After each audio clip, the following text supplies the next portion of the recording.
Now, on the subject of food prices, something just came up on my YouTube recommended, and which I kind of have to talk about. I've covered him like a couple of times previously because he's just the most infuriating person on YouTube at this point. Because he essentially sets out problems. He knows the problem is capitalism. He is an anarchist. Like he knows that the problem is capitalism. But all of his viewers are rightoids now because they enjoy the fucking all the fucking conspiracy theory shit that he pumps out.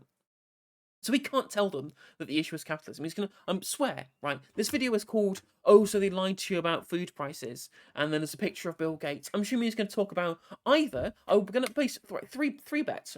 We one of these three. It will either be that he wants to complain about the fact that there's crony capitalism, right? This crony. The issue is cronyism rather than the inbuilt perverse incentives within the system. They'll either talk about the World Economic Forum, because that's his massive bugbear and all of his fucking middle class shits in his audience. The people who actually seem to throw a paddy about the World Economic Forum because it's the 5% versus the 1% as far as they're concerned, right? Or he will talk about the fact that it's for some reason it's the Democrats' fault, right? When it's a supply chain issue, and that's kind of where most of the food price issues come from. Regardless, we're going to watch this video called "Oh, so they lied to you about the food prices," and we shall critique Russell Brand's response. Again, I'm assuming half of it is going to be salient criticism, that he will then refuse to justify by telling people where that comes from, rather than just leaving it up for the viewer to be able to imprint whatever ideology that they have on top of the things that he's stating. Anyway, let's go. By now you know that food shortages and price hikes are a result of corrupt governments and globalization. But is Bill Gates involved? Oh, it's the globalists, is it? Oh, well, it's all right then. The globalists. Of course he bloody well is. If anything, globalization is like food prices are the one thing that's come down due to globalization. If there's one thing that actually food prices have helped us get lower prices for over time, it is globalization and the amount to which, especially people who live in the imperial core, have been able to use cheap food prices from what is basically amounts to slave labor in the global south to be able to fly over and feed their costed and disgusting offspring. Hello there, you 5.7 million awakening wonders. Thanks for joining us on this voyage towards truth, a collaborative project in which we must all participate to bring about new glories. If you don't subscribe yet, subscribe right now and turn on that old clanging notification bell so you're informed of our daily videos and you don't miss anything that we do, and we don't miss the opportunity to read your comments, which I always do. Comment below. Tell me what you think about this video, whether or not I'm sure he's going to read all 500 comments. you like it. Now, you've noticed everything's much more expensive, haven't you? Oh, yeah, it's Putin's fault, it's Trump's fault. Is it, though? Are people making profits somewhere? Yes, they bloody well are. Is Bill Gates going to turn up in this story at some point? You better believe it, baby. Let's get into it. The baby formula scarcity began when the COVID-19 pandemic led to a disruption of ingredient supply chains and transportation delays. Then, this past February, the Food and Drug Administration found that several leading brands produced by Abbott Laboratories were contaminated with dangerous bacteria, leading to a recall and a temporary closure of Abbott's main Michigan factory, where government inspectors found shocking conditions. Ah! The conditions! Then, just as the Michigan plant reopened... Okay, that's definitely a response. Just saying the word and shouting and waving your hands about. How very substantive of a critique there, Russell. What the fuck is going on with this camera? This light. Flashing all over the place. Right, that'll do. Opened, torrential flooding forced it to shut down again. Ah! Flooding! Listen, should we not make baby formula? I didn't realise it was going to be so fucking dangerous. The shortage has driven prices up. There's a simple reason why such a shortage has transpired: global capitalism and the food monopolies it's fostered. Although store shelves, when fully stocked, appear to offer a wide variety of baby formula products, some with different name brands, only 2 companies produce more than 70% of these products. A small handful of factories, Abbott and Mead Johnson. A third company, Nestle, produces about 12%. Don't get into them guys. Therefore, when Abbott shuttered its Michigan plant, that single closure affected a very significant portion of the nation's stock of formula. The US government has encouraged this monopoly by choosing to buy formula from Abbott alone. It's the definition of putting all one's eggs in one basket. If that basket breaks, a shortage of eggs is never... I don't know what that metaphor means. I mean, he's right. This is a kind of a weird article. Although the article is correct in that, the close relationship with the people who run the formula monopoly and the federal government is what's caused the formula shortage that they have over in the United States. So there wasn't one in the in Europe at all, really, because if anything, I'm going to cede to the realms of competition with regards to this, and having an open market in which people can freely compete would have been able to drive the costs down. But over cartelization in the market, or I guess kind of cronyism in the market, with which people are allowed to create formula or not based on kind of government protocols that have been put in place, is what caused the formula shortage. Whereas, of course, over in Europe, like, we just have regulations that people follow, and then we have an open market for people to be able to produce. It's very strange what happened with regards to formula in the United States. Let's explain what that means. Okay, so to save baskets, we're going to put all our eggs in this one. What happens if the basket breaks? I don't know, but I've never thought about it. And it's not just baby formula. In the US market, only 3 companies produce 81% of all baby food products. 4 companies produce 85.4% of all canned tuna. 3 companies make 78% of all pasta products, and so on. Right, so monopolization is a part of capitalism. It's an inevitable component of it. As power increases, as success grows, centralization is inevitable. All right, I get it. I understand that now. Once we understand that, What the fuck? He told his viewers what the actual issue is. I'm flabbergasted. What the fuck is going? What alternate reality have I stepped into where Russell Brand has found, like, there's an article I'm reading that says the problem is capitalism. Hello, viewers. Yes, it's right. The problem is actually capitalism. Well, fucking hell. What a turnout for the book, say Russell. I was wrong. I apologise for every bad word I said at the start of the segment. now, we have to recognise that there will be people at the top of some hierarchical structure, some pyramid or elites or organisations or institutions that benefit and then can double down on their power through lobbying and manipulating regulation and all that kind of stuff. But what we have to keep an eye on, difficult though it might be, is what's best for you and your family, heaven forfend, you and your baby. Wouldn't it be better if your needs were met locally, collectively, if you had some democratic control over your community and your resources? Fucking hell. He's based and leftist pilled. Democratic control over your own community. I wonder what ideology that sounds similar to. Trading only when necessary. All these things are possible. The whole of the United States is held to ransom by a handful of food companies. If you're a person that eats food, you are beholden to these 5 companies, unless you're super rich and eat only organic stuff and all that kind of thing, which is better for you and which is how everyone should bloody well live. It's becoming increasingly obvious. That will be a better model. Localism, growing, producing food locally, not travelling all around the world so a couple of people can make a fortune out of it and they can't even keep a baby food factory safe. Now, food prices... I said previously, he's kind of wrong about the impact of globalization on US food prices specifically, but he is right in that localism would be better if we took more control of our own food produce. Like, I've just come back from Greece, and their inflation is only 1.5%, even though they had some money supply injections during the pandemic.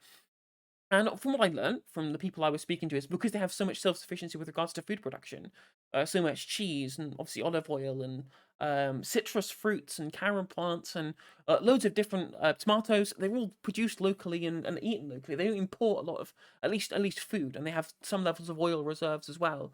So there's not been too much of an issue for them with regards to the inflationary kind of pressures with regards to food prices, because they're so self-sufficient, right? So there is some benefits to global food production being able to make food cheaper in the imperial core, but when those supply chains get stretched and there's not the local infrastructure to be able to deal with that, then you start seeing the inflationary pressures, as we're seeing right now with the global supply shocks due to COVID and due to the Russo-Ukraine war.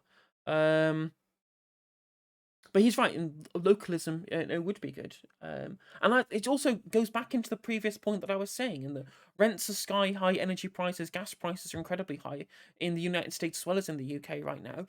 So on whatever meager salary people have, they can't really afford to go to their local shops, their local farmers markets. They have to get huge chains like Walmart, who are then also in the supply chains of all of these huge mega producers that he's talked about at the start of this video as well. So he's actually, for once in his very, very short life, is actually kind of absolutely bang on this.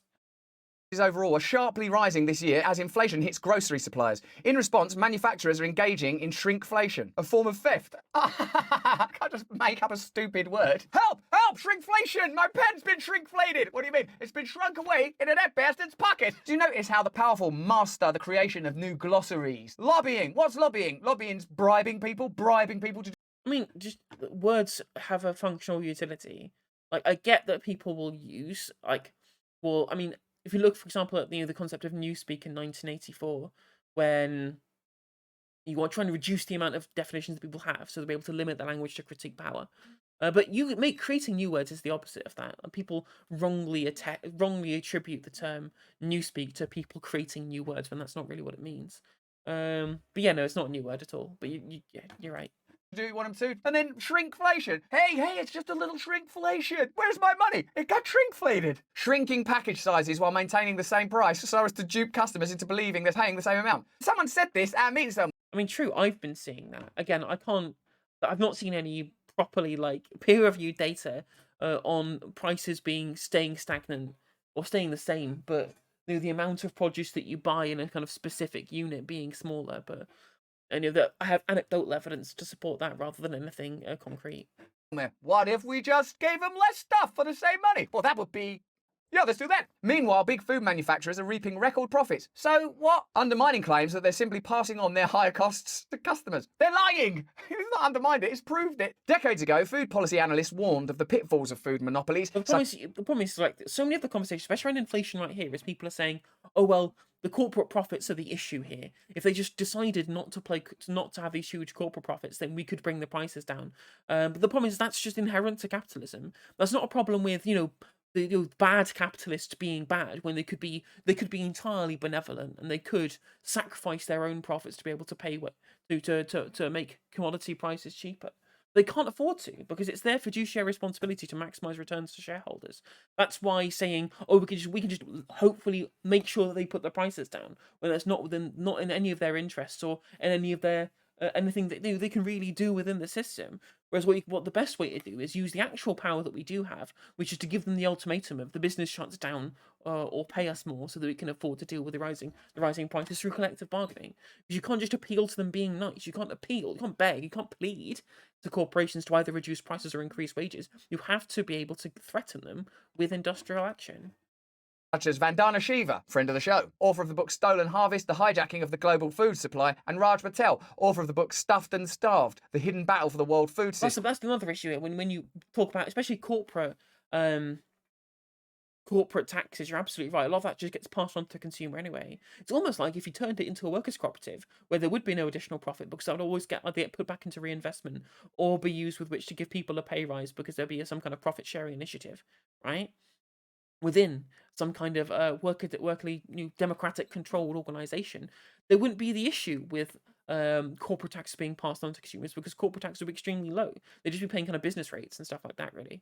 That sounds like a much better system, and also they would also be less incentivized to be able to put costs up, because they know that that's also the same model that they would use to consume. There's no differential between the interests of the bourgeois and proletariat when the bourgeois class has been abolished and everyone is working democratically only in the means of production. So that push pull that you get from the need to maximize profits and the needs of the needs of people to be able to consume the products that are being produced, that no longer exists.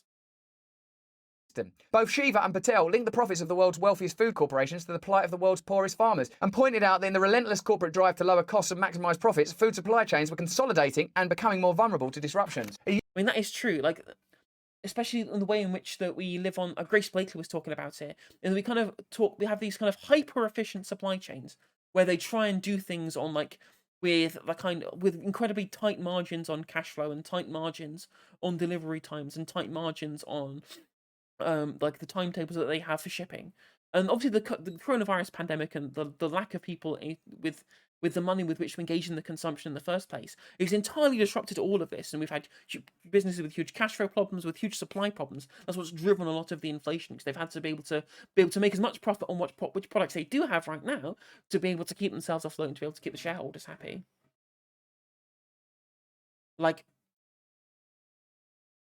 So yeah, that's absolutely right, and that cost has been kind of absorbed as much as possible by relying on cheap exploited labor in the global south to be able to feed the high consumptive needs of those in the imperial core.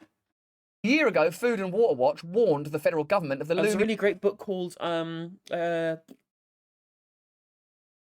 Value Chains: New Economic Imperialism by Intan Sawandi. Highly recommend watching it. She has a talk on YouTube. It's kind of dry, but I found it really interesting. I highly recommend watching that as well. She's really, really good. Food crisis in the US, and saying that the only solution to creating a sustainable food future was to break up the corporate food monopolies. That would be good for everybody in America. Is there anyone it wouldn't be good for? Well, God, I suppose it would decrease marginally the profits of the most powerful food monopoly companies. Yeah, we're not fucking doing it. The organisation recommended the federal government ban the expansion of factory farms, place a moratorium on food corporate mergers, and invest in small, organic and sustainable farming systems. That would be that would be based. That would be pretty good. Localism, collectivism, harmony with nature, harmony with your environment, ideas that sort of are part of our grandparents' DNA, part of our heritage, part of our traditions. They're plain That sounds like some commie bullshit to me, Russell. common sense. But who do they fly in the face of? The most powerful interest in the world. So these ideas are never allowed to be investigated, explored, instantiated. They can only ever happen if we stand together and demand them. On one end of the food chain, there are starving farmers. Yeah, fuck them. And on the other end, there are starving families. Yeah, fuck them, including babies. Fuck 'em. In the middle are a handful of fat cats. Are these fat cats okay? Are they too fat? Could they be fatter? Massive corporations like Abbott and Cargill that keep getting fatter. As is the case with most economic problems that can be traced back to corporate greed, the solutions are simple and can be easily enacted if there's a political will to do so. Well, it's not as simple. Again, I don't think it is really that simple. Just say, please stop being greedy, corporations. I mean, obviously, the policy platforms that both this article and Russell in this video are trying to put forward, which is just use the power of the state to be able to undermine the corporations. Brilliant. I'm happily on board with that. But that doesn't stop the nature of corporate greed being a necessary part of capitalism, because that's literally what they have to do, because that's how the shareholders require them to operate. Important sentence. The Biden-Harris administration claims to understand the problem and the solution. For example, in a January 2022 fact sheet about the meat industry, the White House released its plan for a fairer, more competitive and more resilient meat and poultry supply chain, in which it acknowledged problems such as how 4 large meat packing companies control 85% of the beef market. But the administration's solution to the problem of food monopolies did not even touch upon preventing mergers. Instead, it announced a toothless portal. Ugh, that sounds like an anus. A toothless portal for reporting concerns about potential violations of the competition laws. There are many injustices that will lead to the starvation of babies. Well, don't tell. The thing is, all of fucking ANCAPs and libertarians like that woman that I covered previously, they all just say, no, get rid of the regulations. We are massive cucks for corporations. If you get rid of the regulations, suddenly there'll be this wave of competition that will never exist because the economies of scale make it cheaper for the corporations to be able to provide lower price products. Like, I mean, the issue isn't the lack of regulation. The issue is, the ways in which the corporate America has its hands in the pockets of both major parties that are in government, or that form up government, I guess. Tell the Toothless Portal. What seems to be the problem? Is there something I could do? Is there somebody I could gum on the arm? I'll gum you so hard on the arm! I mean, this is an incredibly serious issue, Russell. And you just fucking around like this, it kind of denigrates that somewhat. Most of us, when we think of a toothless portal, can only think of one good use for it, and that's what those food companies are doing to it. In the meantime, what are formula-feeding parents to do in order to feed their babies? Is this a toothless portal we can talk to? Whereas instead what happened is, instead of using the power of the state to be able to, undermine the corporate monopoly that's that has been created to, monopolize the baby formula market, they spent taxpayers' money flying over from Europe instead, when they could just use that state power to just, cripple the needs of the corporations that have created the monopoly in the first place. Help you with your babies? Now that corporate food monopolies are impacting the most vulnerable human beings in our society, babies, will government take drastic measures to break them up? Of course not. So how does this process of monopolisation happen? Let's just look at an adjacent issue. Who controls farmland, agricultural spaces where food may be grown or tended to? Bill Gates is the largest private owner of farmland in the US. His just name keeps cropping up. Imagine if this was a detective story. Okay, so who's funding all of these media operations? It's Bill Gates. Oh, so who is it that's lobbying for these medicines to be used worldwide? It's Bill Gates. Oh, okay then. So who owns all that farmland? Is it Bill Gates? Yeah, it's Bill Gates. A 2018 purchase of 14,500 acres of prime eastern Washington farmland, which is traditional Yakima territory, for $171 million, helped him get that title. In total... Again, it's just what I was saying before, previously, about natural monopolies. These are things, especially land. Land is something that is explicitly finite. The supply is fixed. Like, the supply-demand curve has a fixed supply. This means that once you have the ability to monopolize that demand, you get to exploit huge amounts of wealth out of it. And that's what corporations are doing. Things like land, things like housing, by exploiting either fixed supply or incredibly inelastic supply, they're making huge amounts of money hand over fist, because they have the power and the leverage and the money and the capital with which to be able to create that situation in the first place, because that's what capitalism desires them to do, maximizing profit above all. Gates owns approximately 200. This is why the fucking state exists. The state exists to own lots of this land, or to be able to control who can and can't own that land to prevent monopolies. That's why we have antitrust legislation. 42,000 acres of farmland with assets totaling more than $690 million. To put that in perspective, that's nearly the size of Hong Kong. And just so you know, And again, coming back to Greece, right? When all the olive trees, instead of having it so that it was all just private land that could be bought by people who had the economic leverage with which to do so, because the more money that you have, the more money gets centralized in the economy into the hands of fewer and fewer people, the more that they can take advantage of these natural monopolies by creating even further monopolies. The problem compounds, as we have seen with like housing in the UK, for example, since the over marketization after the sell-off of the council houses in the 80s. But in Greece, the state literally said, no, we will be allocating these areas of olive trees to everyone on the island. You can't buy or sell it. This is yours because we want to be able to prevent monopolization over this land. And everyone has their olive trees. They all fucking tend to it, and they all, are able to use that land to be able to create local produce. And it's created a far more efficient economy than you would otherwise get if you just privatized all of it and let it all open to market forces. So yeah, land is one of those things where central planning does work pretty well. that Yakima territory And is. that's like in Vietnam. Like in Vietnam, they have obviously what is left over from the collective farms during the kind of communist Ho Chi Minh period. Now these rice farms get divvied out into rural Vietnamese. Using the state to be able to plan those areas. They get like Luna Oi talks about on her channel the rice farm that she was given by the government because she lives in a rural area, like her and her family. And I think that's a good thing too. Sacred. That makes it all the more valuable. Like wealth, land ownership is becoming concentrated into fewer and fewer hands, resulting in a greater push for monoculture Speak of the devil. and more intensive industrial farming techniques to generate greater returns. We are told that our economic models and our financial ideals are leading to better and better service for us, the customers. That's what we are. We're customers and we're consumers. But as it says here, the centralisation of land ownership means a greater push for monocultures and more intensive industrial farming techniques. This leads to a worse quality of food. So the food monopolies have monetary control over the prices. If you've got a monopoly, you control the prices. That's what it means. And the agricultural centralisation means dietary control. Everywhere you look in your life, you will see greater encroachment from these corporate and financial powers. The issue that he's framing it here as, it sounds to me like he's framing it, especially the second half, like the dietary control is if they want to kind of create some kind of like this weird conspiracy about a legion of people only consuming what these corporations will tell you to consume, rather than we would just like to make it so that we create the crops that generate the highest yield and the highest profit to maximize returns, which is far less exciting, but far more boring, but also far more true.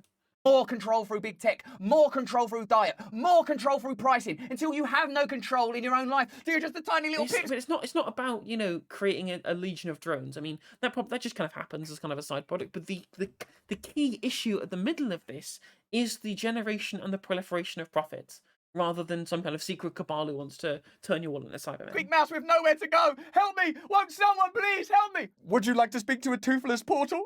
Oh, I suppose so. How can I help? Oh, just a quick one. 1% of the world's farms. Although it is weird for Russell to actually provide some kind of justification for this, rather than just say, here are the facts. Isn't that weird? Do you want to impose your own ideology? He's actually providing his own explanation, which is it's nice for once for him to say such a thing. Which is, I guess, a change, even though what he amounts to is like a weird conspiracy theory, rather than just it's just for profits, just people wanting to maximize the amount of money they make to ever expand the amount of capital that they can accrue. It's not a difficult concept. Yeah, 100%. You're right, pickle bowlers. Like, neoliberalism is steeped in so much of our institutions, right? Gramsci would have a fucking field day looking at the way in which neoliberalism has just kind of changed the fabric of society. This societal toxin that's infected everything, right? Like, I am a socialist. I believe in the workers' control of the means of production. But mixed economy capitalism, social democracy, this is better than neoliberalism, right?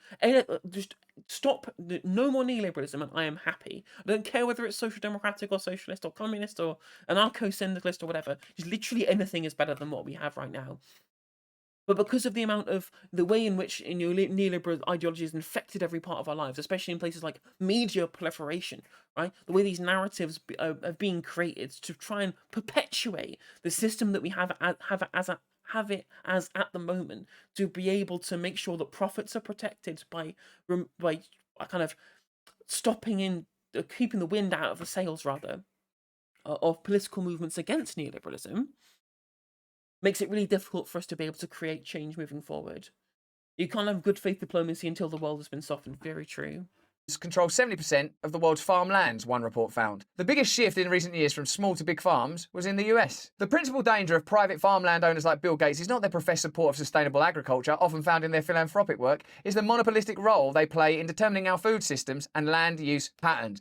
On one hand, you have people speaking publicly about their philanthropic intentions, about how to save the world and how they're going to help. And then on the other hand, which they talk about less publicly, they're buying up hundreds of thousands of acres of farmland that may or may not belong to indigenous people and have sacred value as well as economic value, although that's not the sort of thing that's generally considered. So the process of monopolisation essentially means the greater and greater centralisation of control. If control is becoming centralised, if power and influence are becoming centralised, and profits are increasing, do you imagine there's a connection between those two phenomena? Or are we to assume that price hikes and food shortages are all as a result of some abstract idea that's nothing to do with the increased centralised power of the monopolies, whether in food production or agriculture, that we've just described? And wouldn't you like to see these practices regulated, prevented, these monopolies broken up? It's possible. It's all possible. These are obviously the kind of the right libertarian argument against that will say then, okay, sure, we have all of this power centralized within these corporations, but how much power are you going to give to the state to be able to regulate? You're just changing where the power comes from. I'm like, that's a fair criticism, but unfortunately, it's the best thing that we've got is using state power at this point, because at the moment there's so much power is within the monopolies of the corporations that they also have power over the government as well. So still governmental and state power is still being used just to benefit the wrong people. The state power will always be there because the state and capitalism are intrinsically linked. You cannot separate them. So you have to choose which way, Western man. You're either going to have to choose corporate monopolies with a government that's in their pocket, or you have to have government state power being used to break these people up and be able to manage some parts of the economy for the benefit of the whole, rather than their own, rather than the donor class, I guess. And it depends whether you trust the state. And there are plenty of states where we have been able to trust them to do this. We trust the British state for ages to be able to manage things like British Petroleum, British Telecom. We used to have huge amounts of council housing. We had all of that kind of stuff that used to be the purview of the state. Things like the water, the privatisation of water has gone horrendously. They're dumping sewage, and only finally we're actually getting some kind of the water regulator, a proper investigation in what's happened, because of the lack of standards that have been upheld by the privatised water companies in our country. And did the state sometimes do things that they shouldn't have done to protect these parts of our economy? Yeah, to protect British Petroleum, they assassinated, or they couped a democratic elected leader of Iran to be able to stop him from nationalising the oil supplies that British Petroleum had taken over through deals made with the Shah of Iran at the time. And we used the state power to be able to protect the interests of British Petroleum, got rid of his government, and that led to the destabilization to the Ba'athist Revolution in the 70s. So we only have there's bad things that have happened due to the state exercising its power to protect the industries that it has a hold of. But if we can look at what's happening to the lifestyles of people and their ability to the standards of living that you've been able to get, at least average standards of living as a whole, rather over the course of the economy, rather than just do people have iPhones, right?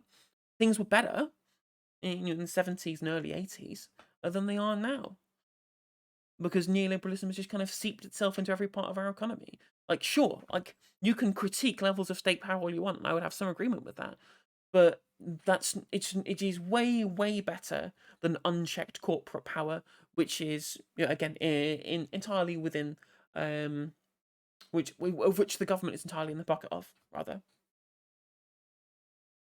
The news stories that you're not told, these are the stories we should be reflecting on. These are the kind of policies we should be supporting and demanding. But that's just what I think. Let me know what you think in the comments below. Give this video a like. Tell us what other stories you'd like to hear. We're interested to see what the comments are like. This wasn't a bad video. It wasn't a bad video at all. actually made points that I agreed with and talked about systemic pressures about what's causing this, which he never usually does. He usually makes wishy-washy conspiracy statements, but there's a bit of that there, but it was actually a real proper understanding of the way in which systemic pressures have affected what we have right now, rather than pointing at a shadowy cabal of people who just want to do evil. I'm assuming there'll be people in the comments who'll just talk about how evil Bill Gates is rather than the corrupting incentives of the profit motive, but we can't expect people to catch on immediately, can we? The most important thing right now is the absorption of all the housing into investments. Our potential mobility is severely limited when you leave no family home to your kids when they're forced into stupidly high rents. You take that away, people can actually stimulate the economy. That's the point I was making on a TikTok that I made previously. Actually, it was in the video that I did with George Aylett, was that the issue is that when you pay stupidly high rents, half the time that doesn't really go back into consumption. That just gets money that gets pushed back into property market, further inflating the prices and further removing money from circulation and the consumptive power of the economy. It just drains money away from the consumer class, which they should be spending to be able to be part of the consumer capitalist system that we should be trying to prop up at this whilst we have it, right? Whereas at the moment, no one can consume because no one has any spare money because landlords siphon it all up and then put it back into the property market, further inflating the price up and up and up and up over and over and over and over and over again. So yeah, let me have a look at these comments.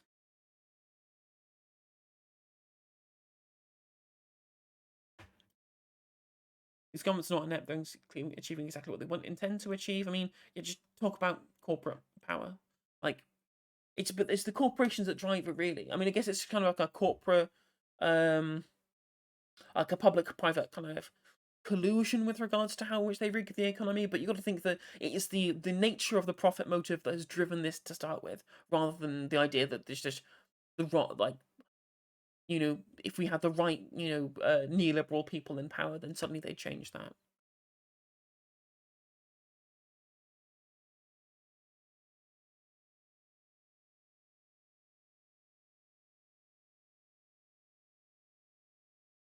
See, this is what we have a problem. We have a comment here saying the issue is expecting government to step in order to solve a problem they create on purpose. Only two ways monopoly exists: if it's only one person who can produce it, or that governments enforce unfair trade limitations. That's not true. You get natural monopolies that just get created by the fact that the leveraging power of the people with all the money, regardless of government intervention or not, create that monopoly through the amount of power that they have within the market dynamics. And if it's only the miracle of antitrust legislation that stops that happening in quite a lot of cases. Of course, World Economic Forum in the comments.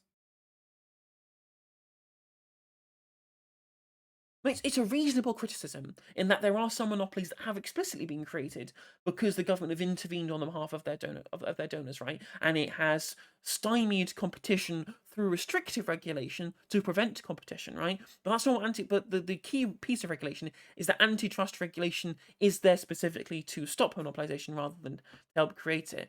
You can just put social democrats in charge. Or socialists. They will stop the poor competition from existing, right? That's the issue.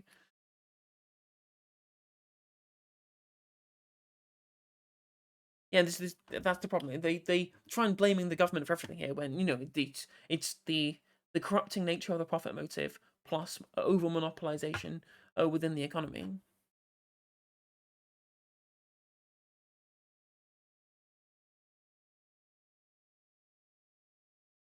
Yeah, like they don't realize that as long as private capital has power, the government will do what they desire within a neoliberal system, right? They have to kneecap the power of private capital to start with before you start thinking about what's happening with the government, right? Exactly, pickle bolus. You're 100% correct.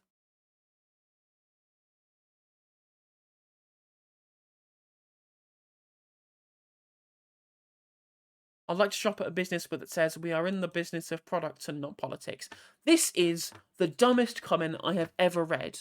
What do you think producing products for profit and engaging in the creation of a business and the creation of and paying wages to people who you employ and then creating commodities that you then bring to market, then sell for profits and then reinvest those profits to be able to grow your business? How is that not political? That is the economy. The economy is a explicitly political part of everyday life. There is literally no possible way that that could not be political. I don't know what exists in the minds of these people where they just think that politics is just when elected officials do things or don't do things. No, no, no. The politics is everything. I mean, most things are, politically tied in some way. Like, you get people like this who will say things like, "Oh well, I like this company, but they got political by talking about gay rights." I'm like, well, or this gay person was talking about being gay. Oh, I hate how political they get. Well, existing as a gay person is inherently political because your entire life gets, hamstrung somewhat by legislation that can or can't get passed. Or when you're allowed to give blood, when you're allowed to get married, whether or not the sex acts that you want to be able to do are indeed legal, which may or may not be on the chopping block from the Supreme Court.